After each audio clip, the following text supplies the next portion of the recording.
Hi everyone. Thanks so much for joining today's introduction to the software as a service webinar. To help us better understand what is software as a service, I've got with me today Mario Carvajal, who is AvePoint's Chief Strategy and Marketing Officer. Over today's session, we hope to be able to answer some of your most pressing questions relating to the industry. To start off, Mario, can you just give us a short introduction about yourself? Sure. Well, first off, thank you, Gerald, for having me on this great moment to talk and unpack the topic of the SaaS software as a service industry. As you mentioned, I presently serve as the Chief Strategy and Marketing Officer for AvePoint. We're a software business, and I've been very fortunate to have been part of a journey where we've been delivering solutions to market around the SaaS model. But my background, and to give the listeners a bit more context, really starts at the intersection of creativity and technology. I began as a software engineer at a time where, we weren't as living in such a luxurious moment where we don't think about internet speeds anymore, right? So when I was developing applications, business applications, there were a lot of things you had to think about, consider, in order to make sure you deliver quality product to consumers. And that understanding on how to build applications wasn't enough. I became quite curious about the architecture behind these systems, how data modeling influences functionality, and how technology enables businesses to have positive outcomes. And yet, through all of this, one truth remained constant, which is that technology is only as valuable as the business problem it solves. And so this realization sort of pushed me to explore the nuances of product marketing. That's why today I sort of wear these two hats. But I have the great privilege of working with an incredible team, and I get to really go out and talk to customers and partners across the major software markets around the world, which has been incredible during this period of time where there's so much change and transition. One of the points you mentioned is that technology has evolved a lot over the years. I think in more recent years, we see the word software as a service or SaaS coming up a lot more often. For our viewers who might not be so familiar with what this is, can you explain it to us like a beginner? Yeah, sure. So I think the best way that I've sort of explained it is when you think about from CDs to cloud, right? So not too long ago, if a business needed software, say for accounting, for example, or design or communication, they had to buy a physical copy of the software. They would install it on their computer and manage updates and security themselves. It was like buying a DVD, for example, to watch a movie you owned, but it came with a lot of hassle, right? And so then the internet revolution happened. And imagine instead of buying the DVD, you could stream movies anytime, anywhere, right? Like companies like Netflix, for example. And the same concept happened with software. Instead of buying and installing, businesses could access software online. They could pay as they used the software, and someone else really handled all of the updates, security, and the maintenance. So the software as a service is really a way for you to get access to an application through a subscription basis. And why SaaS really took over the tech world, I think it comes down to a few key areas. You don't have to install anything. It's always up to date. It's scalable, and it's also pretty cost effective, right? You're now buying servers to install the software, and you can sort of access it from anywhere. It all really got started in the late 1990s and early 2000s when, again, internet speeds improved and cloud computing became really accessible to companies. Salesforce, which is a very popular company, led the sort of the charge in going and becoming a SaaS provider, so that they could offer a customer relationship management technology that was online. So the buyer of the technology didn't have to install the software. And that really gave organizations a different way to consider that they could have access to a powerful application and not have to worry about all of the overhead to manage, maintain it. And, that's really where organizations started to figure out that this SaaS model of delivering technology was really changing the way organizations would achieve positive outcomes. So, in a nutshell, SaaS is like renting software online. Instead of buying it outright, it's flexible, accessible, cost effective, and it makes this model in today's fast moving digital first world, much more easy. One of the examples that you mentioned earlier was Salesforce. If I were to try to find some of these applications of software as a service in my day-to-day life, where would I be able to find it? You know it. Well, we all use mobile devices, right? Mm. And anytime we use an app, we're in essence using a software as a service model. We have the good fortune that our mobile devices also have an application ecosystem, and so it allows a lot of creators of products of applications to give to you and I a way to experience an application. And there are all kinds of apps, right? So probably the most interesting one could be, products that we use to listen to music, products that we use to view content or to consume content. What's interesting is even the um, industry of advertising was changed with SaaS, because we all used to get publications, hard copies, but now you could subscribe and you can get your favorite publication right in the palm of your hand. So we are using software as a service every day. We now use it even to protect our homes, right? There are even companies that will say, "We'll monitor your home, and if someone, if there's movement outside your door, we can understand where that is, and you can log in and see what's going on." So it's a we don't think about it, but it's really there. It's in front of us.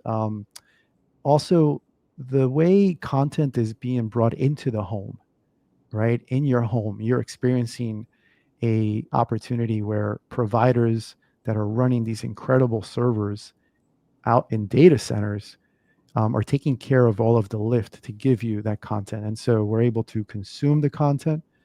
We're able to experience content that we, prior to the SaaS industry could not. So it's really all around us in many ways. I'll definitely start looking out more for these applications from today onwards. And I was doing my research on the software as a service sector. One of the things that stood out to me was the very strong growth that we have seen in this industry. Part of it driven by the various factors that you mentioned earlier around some of the benefits. What do you see in terms of the growth trends globally for the industry? Are there specific regions that are looking more attractive in terms of growth compared to the others? Yeah, it's if you think, for example, the SaaS industry in Asia, for instance, it's evolving quite rapidly, and there are some unique dynamics compared to the U.S. or the European markets, for example. Market maturity, for instance, in the U.S. and Europe, market maturity with deep SaaS vendors across sectors. There's a lot of competition, strong infrastructure, and established buying behaviors by consumers allow more competition to be there. Where in Asia, for instance, it's still emerging through growing fast. It's in countries like India, China, Singapore, Japan, they're leading adoption, while Southeast Asia, for example, is gaining momentum. In India alone, for instance, is becoming a global SaaS hub. So that's one dimension. The other is localized needs and adoption. Asian businesses, for instance, often require customization of solutions, especially in sectors like education, logistics, and retail. And many Asian, SMEs are mobile first, right? Which shifts the SaaS product designed towards the mobile friendly, as I was explaining before, low bandwidth solutions. And then there's also obviously price sensitivity. I think in the Western markets, you kind of have a different price sensitivity, I think, because the adoption is further along, where in Asian customers tend to be more price conscious. So I think we're seeing, sort of different stages of the maturity. But what's really interesting is the cloud and the infrastructure that's really being provided by hyperscalers like Amazon, Google, Microsoft, and several others are able to, I think, inspire many innovators to build technology in a way in which they could reach, consumers where in the past they weren't able to reach those consumers. So that I think really balances out the playing field for all sort of regions of the world. And then the last thing I'll mention is the regulatory and sort of the privacy of information is evolving and changing. But in general, I think these are characteristics and trends that show that the industry continues to evolve, and it's great for also competition. So you've mentioned some of the key trends that we see in the industry. I think the other buzzword amongst the tech sector globally over the last 12 months is artificial intelligence or AI. How has it also shaped the software as a service industry? That's a great question. AI is a game changer for the software as a service industry. Not just it's not just a feature, but it's really a new foundation for how software is built, how it's sold, how we think about scaling software. AI is really reshaping the SaaS landscape, and there are big opportunities for us. For instance, I think products are going to get smarter, and this is an opportunity where you could really have applications that are what many are saying self-healing, right? They understand what's happening in the environment, and they self-correct. This lowers the cost for an organization to have a big IT organization, and it also puts the organization in a more strategic position instead of being defensive, right? Being reactive to change. There are new SaaS categories as well that I think are allowing new companies to come into the industry. And so I think AI is also allowing organizations to reimagine a different user experience. We're also used to on a computer, right? We sort of use a mouse, we click, we drag, we go to menus.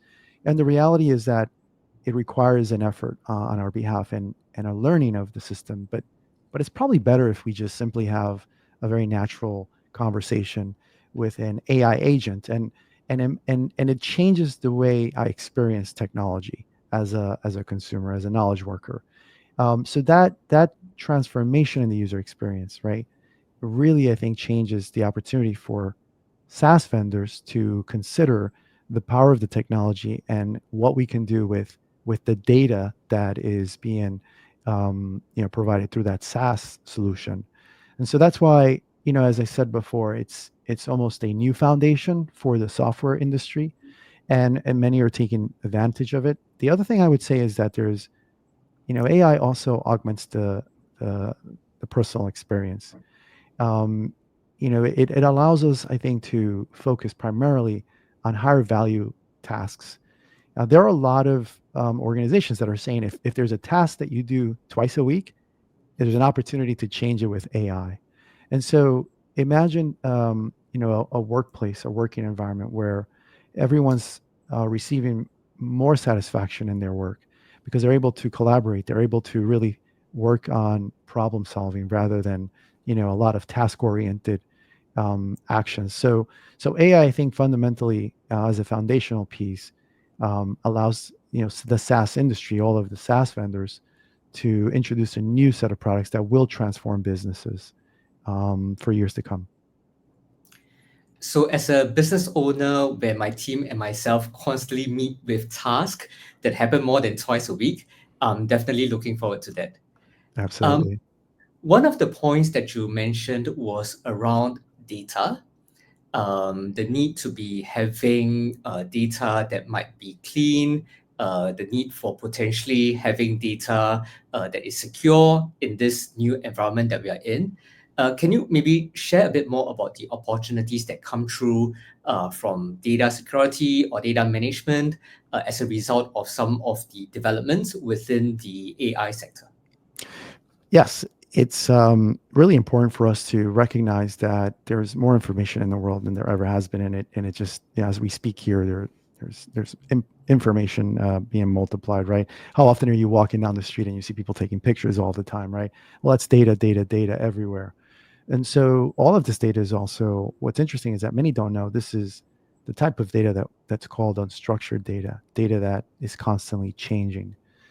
And so the biggest struggle for an organization of any industry or any size is, what is the data telling me about my business, and what can the data tell me so that I can improve the way I deliver a product, or how a customer experience happens, or how I develop a work in environment that keeps employees happy, for example, or at the individual level, right? What is the data telling me about my environment? And so there are ways now in which we could take advantage of that, but the foundation of it starts with having accuracy of information. So for many years, organizations would struggle with the idea of um, basically curating your data, cleansing your data, understanding what the data characteristics were. We have an opportunity now to start to curate the data better. We have an opportunity now to secure the data. We hear often about organizations that are getting exposed to ransomware attacks, or we hear about data leakage. We're concerned about our identity, right? Someone takes your identity, impersonates you. So it's important that the characteristics of data are recognized by the software. It's important that we have the right governance models on the data so that we can confidently say, I will be able to build an AI capability to extract value from the data. The other thing we hear often is grounding the data, right? We want to make sure we're not getting any hallucinations in the output of any AI capability. So, in order to do that, we really need to um, get the organization ready. What is the data estate like? And I spend a lot of time working with customers that struggle because it's difficult to consider a process by which you're curating the data as you're using the data.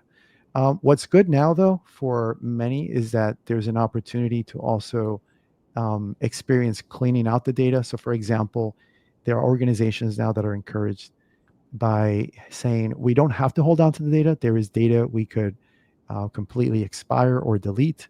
There's data that, based on the characteristics and based on a regulatory requirement, we may need to hold on to for a certain retention code. And those decisions now can be taken by the software.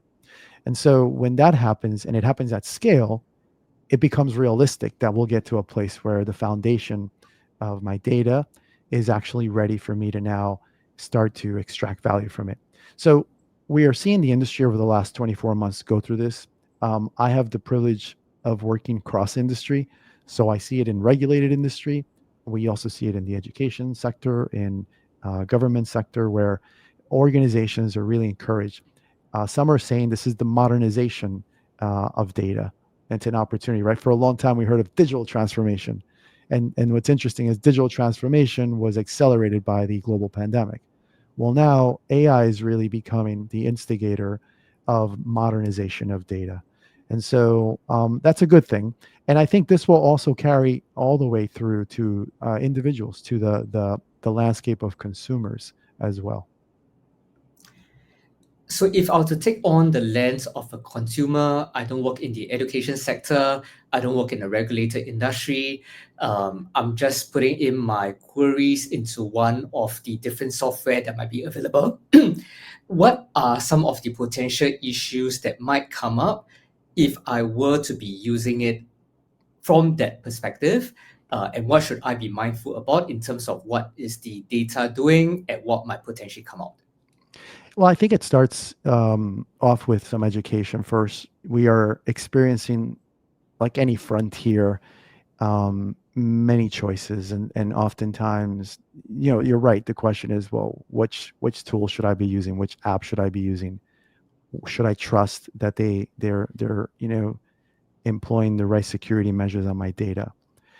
Um, Using any kind of AI product now, it's almost like a very personal experience, because you're sort of asking it in your own language, in your own words, what it is that you're looking for, and it feels very personal. So the first thing is educate yourself on which tools you can trust. And there are some great organizations doing incredible work that are really leading with the frontier models, and we're seeing it happen, not just in the Western market, but you're seeing obviously things happen in the Asian markets as well, in the European markets. So I think it starts with some education. There's nowadays, right, all short form, it's all video. There, you could sit and in about 15 minutes kind of get a little educated on the fundamentals of what AI products or apps you should use on your phone. Then I would say the next thing is experience it, because once you experience entering a prompt and then magic happens, it's a very satisfactory thing, and it also opens up your curiosity to want to do more with the technology. Back to your question, I think it's also what's the security of the product I'm using, and I said before, right, identity is such an important factor. Yeah, so I think there are steps that should be taken in educating oneself in what tool. Experiencing it would be the second, and then the third is really understanding in the bigger landscape what is really happening. And what's happening is this new frontier we're in is allowing everyone to really rethink and reimagine the way we go about interacting with one another, the way we communicate, the way we find information. It's almost like the experience you or I have had, or some of your listeners, when we first used a search input box when the search engines first came out. I mean, it was magical, right? Well, we're kind of going through that again, but this time it's pretty remarkable. So whatever you've shared sounds magical, and I think some of us have experienced it for ourselves.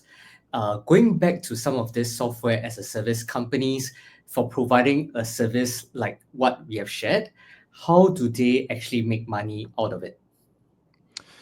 Wow, yeah, it's a great question. I think there are several ways to consider how you start to monetize the solution. There are several choices. It starts with how you build the technology. One of the things that, to keep it sort of simple, the explanation, you and I can say we have an idea. We're going to build an application. Maybe we like a sport and we want to find people to play with. So we say, let's build an app where we can connect. So it starts off like a social graph. Well, for our first choice is, where should we build this? And so we might look at each other and say, well, we don't really have computing power, so let's go get computing power. So the hyperscalers for businesses have provided very attractive models where you can subscribe and almost rent infrastructure that allows you to deploy the code that runs the solution. And once you have that, you then start to give yourself an opportunity at, how do I monetize this, right? How do I think about monetizing it? So there are different revenue models that the SaaS industry has really shown. For example, there's flat rate pricing. There's a lot of great products that are just one fixed price. You get all the features, you use it, and that's an interesting way. It allows the user to experience any changes and updates that are happening to the product. So that's a flat price. There's obviously some cons. It doesn't scale. The more you use it, I can't really charge you. So I sort of capped up my monetization opportunity. But it has an opportunity to very quickly spread. When you start working more with enterprise organizations, they like tier pricing. Tier pricing gives you multiple packages with different features and limits. So you may say, I want to start a rollout with only a small population of my workforce, and then I want to grow. And so they'll introduce concepts like basic or premium or pro, and it really is just saying it's a different package. It does appeal to a wider range of customers, and it encourages for the vendor an opportunity to do upsell and cross sell. So if there's any investors listening, it's an interesting model because it gives software businesses an avenue to keep thinking about their growth. There are obviously some cons. You need to be careful in how you think about feature segmentation, right? What do I put in basic? What do I put in the pro package? And then you also need to recognize that it's more explaining to do when you sell the solution, right? I have to now educate you on how I price it. So that's the trade-off. There's also another one, which is per user pricing, right? And per user pricing is very easy to understand because in the consumer world, right, business to consumer, consumers are kind of familiar. I'll pay as I go and I'll pay based on my usage. And so in the business to business or B2B landscape, there are also vendors, SaaS vendors, that also have used the per user pricing. And that allows you to easily forecast revenue growth. So per user pricing, you basically say, how big is the organization? And let's forecast. and that allows you to scale with the customer as their business grows, right? As their workforce grows. So that's positive. There's obviously an impact to profitability because predictable growth if a customer expands usage, but you might also face churn if they have a workforce reduction, for example, right?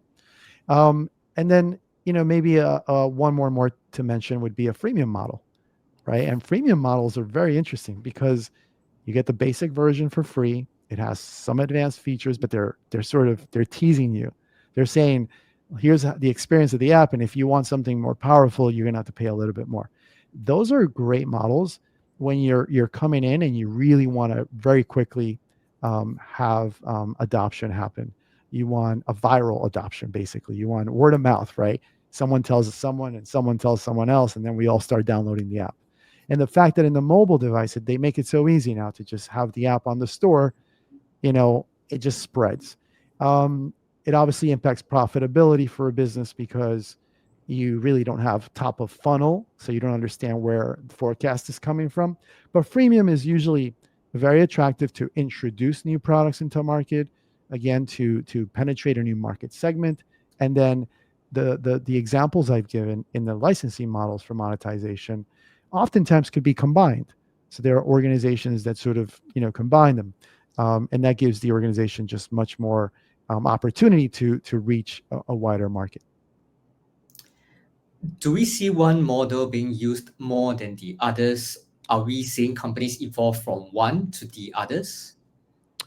Yeah, it's interesting. I think that yes, there's a per user pricing is pretty popular, pretty prevalent in the industry. We also have now there's consumption based modeling, and so I didn't explain that one. Let me kind of cover that one. So consumption is how much am I consuming of the service? And so what's interesting about the software is that the minute I start using the software, the vendor, the creator of the software, has telemetry. They're able to see how often did Gerald log in? What were some of the features that Gerald liked?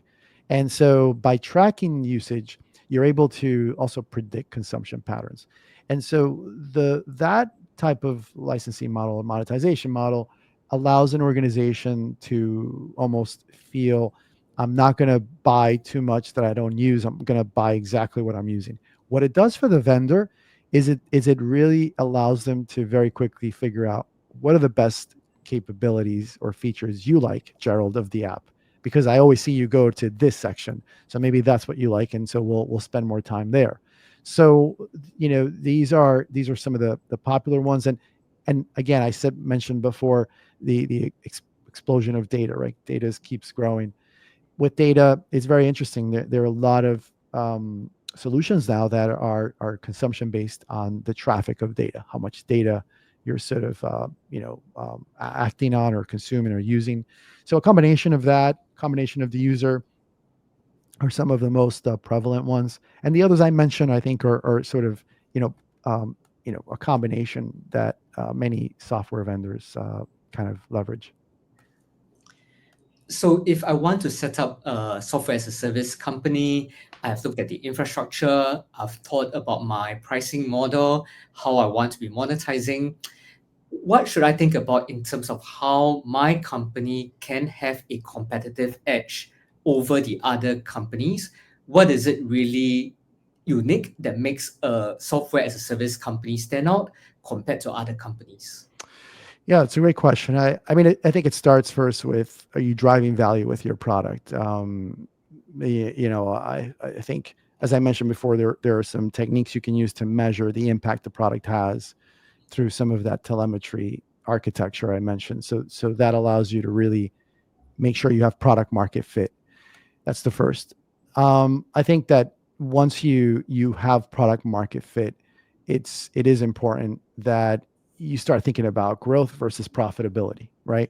And for years, SaaS vendors have chased hyper growth, right? Like grow at all cost, and even at the expense of near-term profits.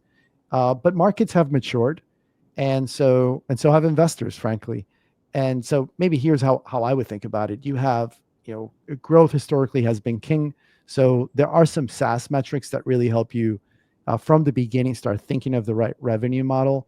There are monthly recurring revenue streams. Do I want to charge monthly? Perhaps that may make sense for the product you're bringing to market. That may show some early growth, and it could also, help you with high growth. It could help you boost valuation multiples if you and I are running a startup, right? So that could be an example. You want to be able to think about, um, for instance, how fast are we capturing market? Are we going after the enterprise market, more sophisticated, higher touch sale in terms of the amount of folks we have to have on our team that are going to work with the company? Or do we want to go down market where we have organizations that are looking for simpler solutions? And so those are different routes to market. Down market, you want to work with partners. So if we were kind of to start, if we had an idea for a solution and we wanted to bring it to market, we may want to already work with partners that already have the relationships with the smaller businesses. And we just want to educate them, train them, and let them go out and really bring our solution to market. So that could be a really great way to scale quickly, so that we can manage our costs, so we don't have to hire big teams. And I also think marketing the solution. There are so many different ways now that you could do it in a cost-effective way. There's digital marketing strategy, right? And there's so many great platforms where you can reach a wider audience. You can have that network effect. There's a great way for you to be very creative at a low cost, where you have call to action, and then of course short form content is a great way to get the word out. And so if you and I were starting software business, I think if we felt we have value in the solution, and we have early evidence that customers are really adopting it, doing some of the things I mentioned could very quickly give us a wider reach into the market, so that we can get a quick feedback loop and be able to iterate very quickly. So one of the terms you mentioned earlier was product market fit. I learned of the term 3 years ago when I started my own company. Yeah. For the viewers who might not be familiar with what product market fit is, how do we look at product market fit? Can you kindly explain that to us? Yeah. So I mean, there's so many factors that go into how exactly can we get a product to resonate with an audience. How do customers get value fast? And how do we get customers to keep coming back? Sometimes, as I said earlier, growth can be organic. It could be word of mouth. We built something so fantastic that everyone's telling each other about it. So when you are thinking about product market fit, you need to think about the reviews you're getting on the capabilities. Net promoter score is important. There are also sites that help you get your software sort of rated. You want to also think about maintaining low churn rate. We don't want to lose customers. And if we're not losing, it means that we actually solved the right pain point. And so that's really important. I mentioned before telemetry to understand where the usage is coming from. So strong usage frequency. Are they using the capability daily, weekly? How often are they going and clicking on this feature? And so once you start seeing those signals, you're basically now in a place where product market fit is solidifying itself. When you don't have good product market fit is when you're spending more time on ads, right? We're like, well, why is no one coming to see us? Why is no one really buying from us? Why are customers not engaging early? Why don't they want to really try the experience with the product? Why are sales cycles so long, and why is it so difficult to explain our pricing model? So these could all be the consequences of thinking that you and I have created a solution that solves a problem, but in reality, we may not have really fine-tuned it enough to find a specific problem that we want to solve. So we're constantly tweaking pricing, we're constantly tweaking package, and that's very costly to an organization. It also prevents us from being really competitive. We lose time. One thing I'll tell you, Gerald, in my over sort of 3 decades of being in the industry, it is so competitive, and there's so much noise out there that consumers have so many choices now, right? And that's another thing about the subscription service type model where consumers have choices. So the product market fit becomes really critical to give us the confidence that we can build from that product market fit to offer a richer experience and then be able to sort of create more profitability and growth for our business. You have shared with us a few different metrics to be looking at, including monthly recurring revenue, the churn rate. Given how competitive the whole industry is, if I have to narrow down to a few key metrics that we should then be tracking, what would some of these metrics be? That's a great question. Especially when you evaluate a SaaS company, the traditional financial metrics like EBITDA or P&E ratios, those sometimes don't really, tell a good story. Annual recurring revenue. So the acronyms ARR. I mentioned before, it could also be monthly recurring revenue. ARR is predictable annualized revenue for subscriptions, and so that's a really good leading indicator of the health of your business. Why it matters? It's the clearest measure of growth and financial health, especially for revenue visibility. So that's one. Another one would be net revenue retention, NRR, or net dollar retention. And it's really important because it indicates if customers are spending more over time. A high NRR, it really is your product value plus stickiness, right? This goes back to we got that product market fit, you and I, so therefore our NRR should be pretty high. Gross revenue is also super important. I think the measurement of how much churn we have, all of this factors in what our gross revenue churn rate should be.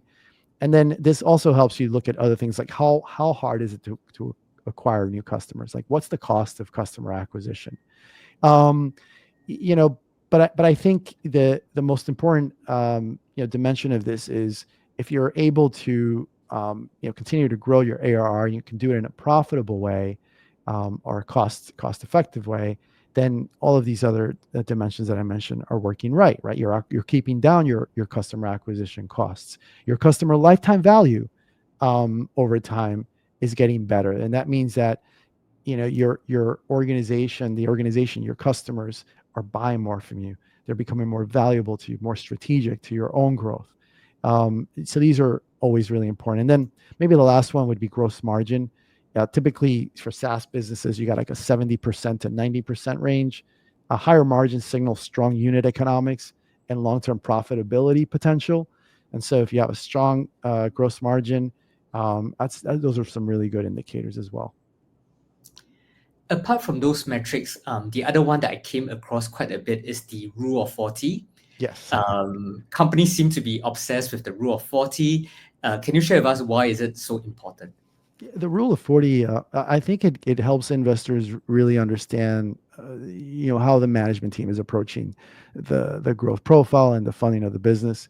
Rule of 40, revenue growth percentage plus profit margin. If the result is more or less 40%, the company is balancing growth and profitability quite well. This is used specifically for public SaaS businesses. It really shows the maturity of the business. And for a while, it was hard for organizations to really balance in the Rule of 40. So Rule of 40 really starts to highlight the best performing companies that are really, once again, balancing that growth and profitability quite well. And it's a great way to help investors really segment out which are the companies that have reached that maturity level and which are those that are still trying to find that balance. So having looked at some of the key metrics, what would be some key indicators that investors can look at? If I'm looking out, say, 3 to 5 years down the road, how do you envision the entire software as a service industry to be like? What does it actually mean for companies today? Yeah, well, so there are several things to look out for. You definitely want to have and see an AI narrative in the direction of the business. Um, you know, Basically proactive software that can predict user needs is the simplest way I can put it. Um, because it's going to give you a sense of what type of innovation is happening at the organization. Um, Also, we haven't talked about application interfaces, right? APIs. APIs are really important for interoperability. What that basically means is, can I connect to the app? And this is important because, again, we live in a world now where systems are communicating and talking to each other, right? So if you are bringing to market a product, a solution, and you can connect another data source to that, that's better. So you're really looking for applications that are more platforms. Platforms tend to have more of this application interface. It's really an API first architecture for deeper automation. We want that. You're going to start hearing more about agents, right? AI agents. And so the idea is, can I have several agents that communicate, exchange information? Well, you can only have that if you have a platform ecosystem. And so if the SaaS provider is sort of looking at a platform ecosystem, that works. That's important. Vertical, are they thinking about certain industries, right? Are they going into industry? Is it a horizontal solution or is it a vertical solution? So I think when you start thinking about verticals, we're really talking about industry specific. And this is a good way to understand that they have found pain points in an industry. And most of the time, these industries are different in that the regulation they have to abide by is quite different. And this, by the way, plays out differently depending on which region of the world we're talking about. So when you identify these characteristics in the business, for me at least, it's an indicator that we should be looking at that software business. And then it goes back to what we mentioned before. What are the metrics? What is the ARR growing? How is it growing year over year? What's the core revenue engine? What's the NRR? How hard is it for them to maintain customers? Or is the software solution sticky? What's the churn rate? How fast are they losing customers? And so the gross margin, also product cost efficiency. How are they building their product? Where are they developing the product? Are they leveraging hyperscale computing to be able to scale the solution quickly at low cost? Or are they not doing that? And so when you kind of take a combination of those, you start to really get a good picture of what kind of business team you're investing in. And if I were to put all of that together for myself as a consumer or as a worker in an organization, how would software as a service make some of these changes that we might see over the next 5 to 10 years? Yeah, 5 to 10 years. Well, so it's such an interesting world, right? You start thinking about 5 to 10 years, like how much is going to change. Um, it's going to be a defining era, I think, for the SaaS. It's going to be shaped by technology evolution, changing in buyer behavior or expectations, um, new delivery models, right? Um, I think it's interesting talking about delivery models. So I'm based in the New York metro area, and the other day I was in our office, which is urban sort of area, and I see a little robot down the street. They're basically delivering food. And so this is now becoming common practice. So when we think about new delivery models, that's what I'm referring to. Like how is the software, whether it's in a autonomous vehicle or in a robot or in an application, bringing me value? So my expectations are going to be different. And so I think that you got to look for smart monetization and pricing models. Usage based, I think models are going to be quite popular, or outcome based pricing, which is another way of looking at it. What's the outcome I get, and I'm going to put a price on the outcome, and that's what I'm going to pay for the solution. I think we'll still see a lot of tier pricing over time. It's normal. I think many organizations oftentimes may not necessarily adopt a solution immediately for the entire workforce. So tiering seems pretty reasonable. Um, Next, 5 years or so, product-led growth, which is another term that we haven't spoken about. Uh, Product-led growth helps you really grow your business based on the product capabilities. Let the product really, show you where the value is, and that goes back to product market fit we talked about before. And this really helps you consider, how do you onboard customers quickly, and how fast can they adopt the solution?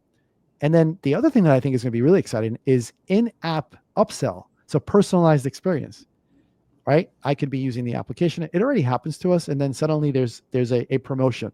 Why don't you use this? What about this? Why don't you try this? And so that personalization experience is a way in which the SaaS industry, I think, will also transform their selling motion, therefore opening up different ways in which they can go to market, which I think is really, really interesting. And then once again, embedded SaaS in other platforms. This idea of multiple platforms communicating and interoperable. Browser-based SaaS embedded in workflows.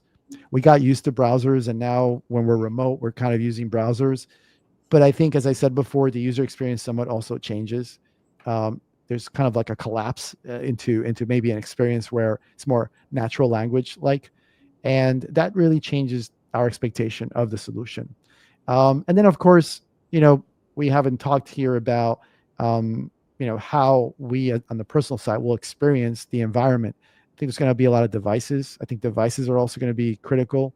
And so, and already we're seeing a lot of, AI embedded in devices that are also taking on these tasks, right? So, it's an interesting place to be if you're either a consumer, a producer, or simply an investor. I think it's going to be, very interesting. And the global SaaS industry, I think we're still in like sort of day one, even though we've been talking about SaaS for a while. I would say we're sort of, still in day one. So if you're in day one, what excites you the most about the industry? I think it's the realization that we're going to have a very different experience when we're working with each other, when we're collaborating. And this goes back to maybe some of my opening remarks. The journey that I had, I was very fortunate that it really intersected creativity, technology, and business. And when I go around and I do talks or I speak with our clients and partners and end users, there's a desire to be able to work on work that is really satisfying. So the personalization aspect of it, I get excited because if you and I don't have to worry about, I got to go through a bunch of emails in my inbox, that's going to take me an hour. Oh, do I really want to go through them? I mean, that's the kind of work that it drains you. It takes away your creativity. So if we can remove that noise and we can still leverage that information to take action, but we're able to spend more time working on problem solving, on the things that really connect, individuals. I think that's powerful, and that gets me excited. And I already see that happening in meetings. I see it. I see the engagement happening. There are a lot of solutions that are now doing transcription services, right? So you and I can have this conversation, a very, very, very, sort of organic, and then we could perhaps say there's a few action items for you and I to follow up with each other. And so it's great to be able to end the meeting and then we get a recap and we know exactly what we have to follow up in.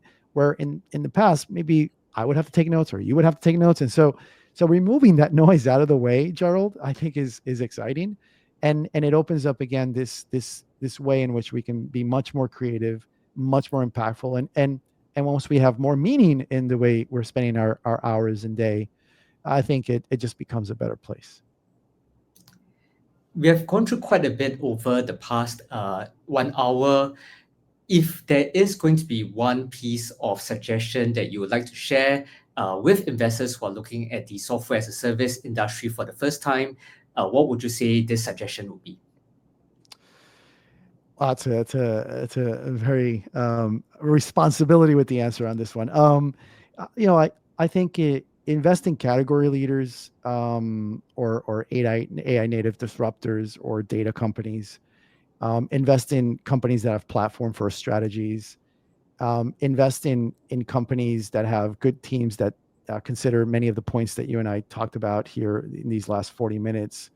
Think about what's really attracting the market to those solutions or those products or those management teams. And remember, in SaaS, the magic is in the recurring revenue, right? Is there a revenue stream that's reoccurring? And that really helps you do predictability and see sustainability. Is there pricing power, right? Does the value they provide grow over time. And so that pricing power is important. And so once you start really seeing these characteristics in a business, it definitely is worth doing the work, exploring it more, getting familiar, use the technology, right? If you can, if it's the kind of solution that really you can experience. And if it isn't, really try to understand what's the impact they're bringing. One thing that is constant, no matter where we live in the world, right? You and I today are communicating on different time zones, but it's all about data, right? At the end of the day, we have this incredible asset. Um, you know, we've created so much information, and now if that information could be leveraged to help each other grow and make better decisions, then where's the technology to help us do that? And there is going to be that type of solution out there. So it starts with companies that have the characteristics I mentioned.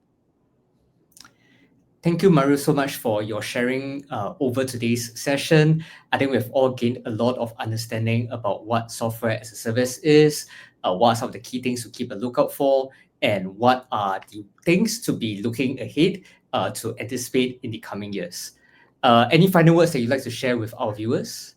Well, I just want to thank you and your team. You've been great for allowing me the time to share some of these thoughts and insights. And I hope the information was useful. And there's more to come for sure. We're living through an incredible time now. We're still in the early stages, and this new frontier we're in will yield a lot of opportunity for many. I am definitely looking forward to not having a note taker in my meeting and being able to automate a lot of the tasks that are repetitive in nature. Thank you so much, Mario, for your sharing today, and I look forward to having you on our show the next time. Thank you so much. Thank you, Gerald.